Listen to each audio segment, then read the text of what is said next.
Hello everyone, हमारी NCERT की series में chapter number 3 RS. Sharma ancient India हमने 4th पेज प्रीवियस क्लास में किया था और आज 5th पेज और बुक में पेज नंबर है नंबर 15। ये हम करने वाले हैं। आप प्लीज़ अपने बुक्स को साइमल्टेनियसली ओपन करें और रीडिंग करें।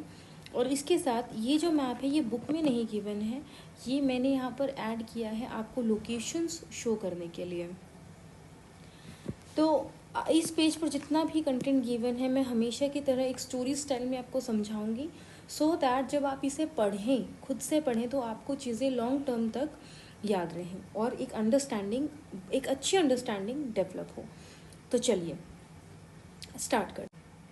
बुक के इस पेज में मेंशन है कि Malwa served as an important hinterland, Malwa which has been seen of historical activities from the 6th century BC onwards. Malwa served as an important hinterland.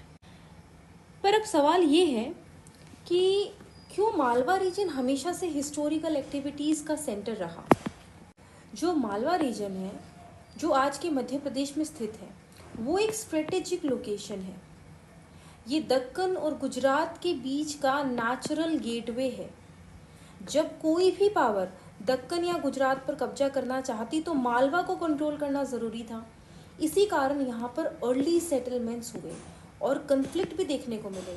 बाकी रीजन्स में ये डेवलपमेंट बाद में हुए क्योंकि वो इतने स्ट्रेटेजिकली इम्पॉर्टेंट नहीं थे। इसी तरीके से जो विंध्यान रेंजेस हैं, इन्होंने नॉर्थ और साउथ इंडिया के बीच एक बड़ा बैरियर बना दिया। इस जोग्राफिकल डिवीजन के कारण कल्चरल और लिंग्विस्टिक बैरियर्स भी खड़े हुए, जैसे कि उत्तर भारत में, नॉर्दर्न इंडिया में इंडो आर्यन लैंग्वेज एंड संस्कृति डेवलप हुई और जबकि साउदर्न इंडिया में द्राविडियन लैंग्वेज एंड संस्कृति डेवलप हुई। विंध्या को क्रॉस करना मुश्किल था, इसलिए नॉर्थ एंड साउथ रीजन में डेवलपमेंट अलग अलग समय पर हुई। तो देख रहे हैं कैसे एक ज्योग्राफिकल फीचर ने दोनों की डेवलपमेंट को ही बदल कर रख दिया। अब बात करते हैं कोस्टल रीजन की। क्या कोस्टल रीजन का ट्रेड में जल्दी विकास होना कोई संयोग है या इसके पीछे कोई खास वजह थी? क्यों मालवा जैसे रीजन्स में ट्रेड रूट जल्दी विकसित हुए? तो जानते हैं। कोस्टल रीजन्स जैसे ईस्टर्न और वेस्टर्न घाट्स में ट्रेड का विकास इसलिए जल्दी हुआ क्योंकि ये नेचुरली एक्सेसिबल थे। समुद्र के रास्ते से इंटरनेशनल ट्रेड करना आसान था। इसी तरह मालवा रीजन की स्ट्रेटेजिक लोकेशन ने इसे दक्कन और गुजरात के बीच एक महत्वपूर्ण ट्रेड कॉरिडोर बना दिया।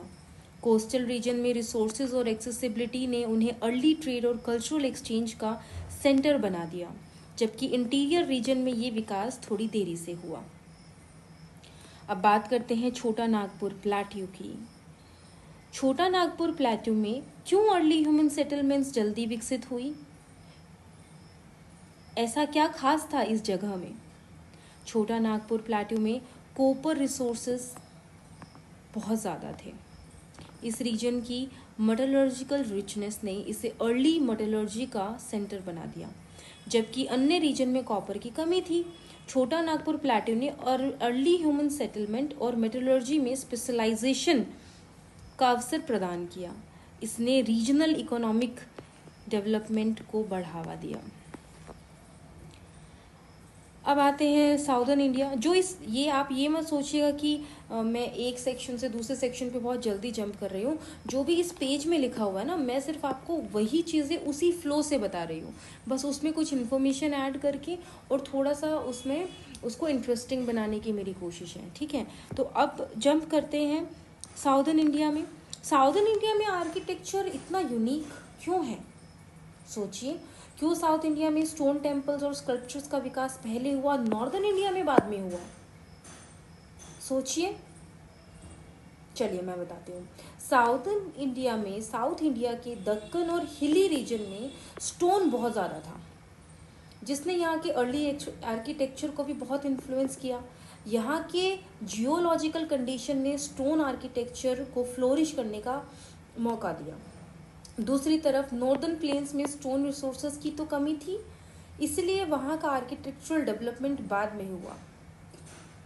लकड़ी, वुड जैसे अन्य मटेरियल पर नॉर्दर्न इंडिया ज़्यादा डिपेंडेंट रहा।